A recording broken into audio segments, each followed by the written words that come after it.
again on 25th. Kama tutakumbuka wenye tulikuwa tunasoma. Ukionekana ndio.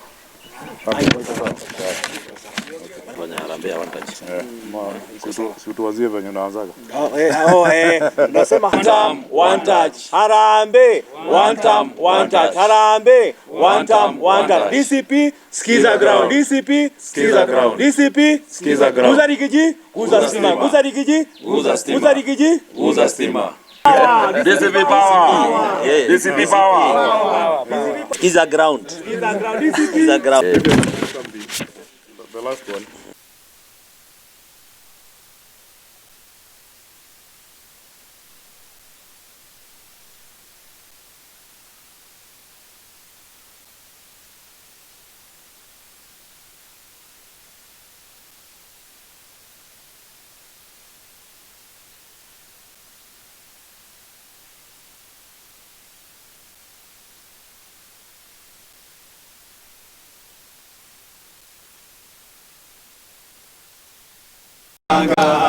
Kanyaga, kanyaga, sote tuko tayari.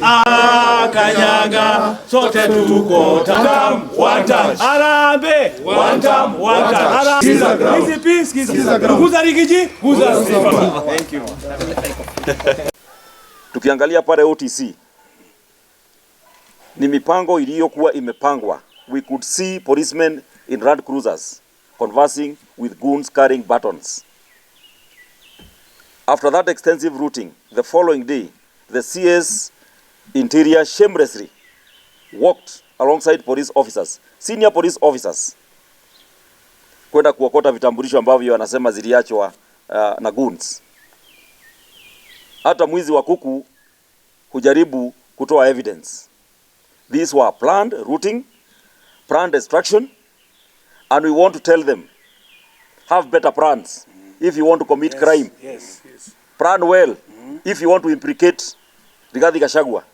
We will not allow and will not accept. We know you've been having schemes on how to arrest him and charge him in court. Plan well. Your plan have been thwarted. Kenyans are aware. But if you still think that arresting Gachagua is the only solution, you would have arrested him yesterday.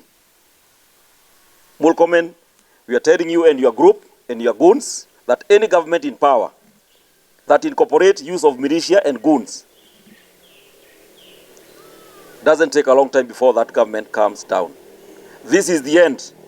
You are given power by the people. You've been sworn in as a government. You have a legitimate force. You have a legitimate police force. You have a legitimate army. But you choose to use militia and goons against Kenyans. Kenyans are coming for you. Very soon, the shoot to order, the shoot to kill order will bring you down. We are silent, but our silence doesn't mean that we are cowards. The Gen Z's demonstration were tribeless, were leaderless, and there were no political infiltration. No opposition party was involved in planning the Gen Z demonstration. If by any chance the Gen Z combine their strength with the opposition party, this government will not see the next day. Kwa majina ni Geoffrey Gitao Mwangi kutoka hapa mji wa Nakuru. Sisi tuko hapa leo kukashifu yale mambo yaliyotukia wakati wa maandamano. Vijana walishikana kuandamana kwa amani. Lakini ni aibu sana kuona baadhi ya watu wanataka kuhalalisha hiyo amani ni serikali yenyewe. Kuwaletea vijana wengine wa kuwachapa. Sisi tunaambia serikali hivi. Hawa vijana hawaombi risasi. Hawa vijana wanaomba ajira. Hawa vijana wanaomba kazi mzuri.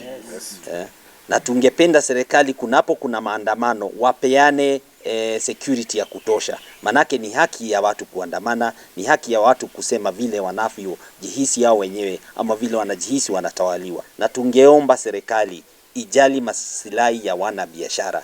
Iache kutupigisha siasa ya miaka iliyoishi. Sisi ni watu tuna akili, sisi tunaweza ona vile kunaendelea. Kama hautakikani.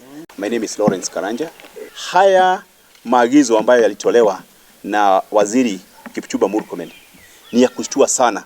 Kuwa katika wakati huu, nyakati hizi tuko, mtu ambaye ni wakili na amesoma anaweza amrisha polisi waue vijana bila kutumia bila kuwapeleka kotini, kwa sababu kama kuna wahuni wanaenda, shika wao, peleka kotini. Lakini sasa tumejua wenye magenge ni nani, wenye kufanya hao mauaji kiholela ni nani, kwa sababu mwenyewe ametokea na amesema tutapiga buduki na tutaua hawa watu. Kwa hivyo tunaomba Wakenya wakae ngangali. Huu utawala wa Kasongo umebakisha siku chache sana. Kwa majina naitwa Simon Sangale Olenasieku, katibu wa chama cha DCP katika kaunti ya Nakuru. Nimejiunga pamoja na viongozi wenzangu tukiweza kukashifu hatua ya serikali ya kushirikiana na genge ili kuhangaisha watu katika siku ya Jumatano. We know very well that it was an unholy alliance between the state and the goons. Na hii accusation ambayo mmejaribu kuleta dhidi ya Rigathi Gachagua, we want to condemn those attacks. Tunataka kukemea ile mipango yote serikali ya Kasongo iko nayo ya kujaribu kuharibia jina Rigathi Gachagua. Kaunti 27 zilifanya maandamano. Na hakika wale ambao wamekuwa kielekeza hii propaganda ya kwamba hii maandamano ilikuwa ni ya Mount Kenya region, ningependa kukashifu jambo hilo. The first person who should be arrested is Murkomen, kwa sababu you are inciting the police against Kenyans. You are the first person ambaye angeshikwa. The second person ambaye we suspect on Wednesday alileta goons ni Kamket. Kamket ulisema kwamba utaleta 200 goons from kule wale bandits wakuje Nairobi waweze kuhangaisha Wakenya. Kwa hivyo sisi tunasema kwamba mambo ya kuattack Rigathi Gachagua, sisi kama viongozi wa Nakuru hatutakubali Rigathi Gachagua awe arrested. We are not going to accept. Kwanza kabisa mshike wale ambao ni inciters led by Murkomen na Kamket na viongozi wale ambao wamekuwa kichochea watu ambao waweze kupigana na Gen Z. Tujasahau Maalim Mohamed alisema 5000 Gen Z watauliwa.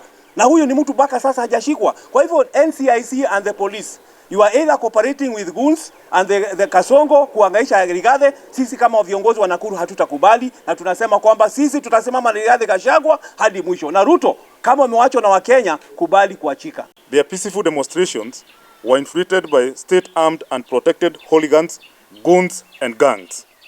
These criminal gangs had been seen practicing on how to execute their deliberate evil scheme during the protest against the slain Albert Ojwang, whose journey to a better Kenya was equally halted by those who had a constitutional duty to grant him safety.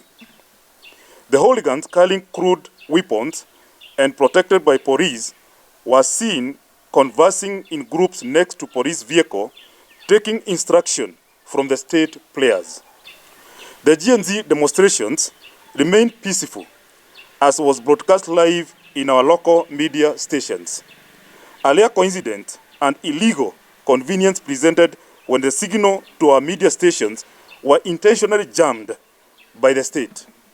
This created a safe haven for the state-protected gangs to hit the road, riding on motorbikes, carrying all sorts of crude weapons, targeting business largely owned by one community in the capital city and other areas. There has been a futile effort from obvious quarters to make the peaceful demos appear violent and link them to the second Deputy President of the Republic of Kenya and the party leader of Democratic for Citizen Party, His Excellency Geoffrey Rigathi Gachagua, so as to create a wedge between him and his followers, who keep swelling day by day.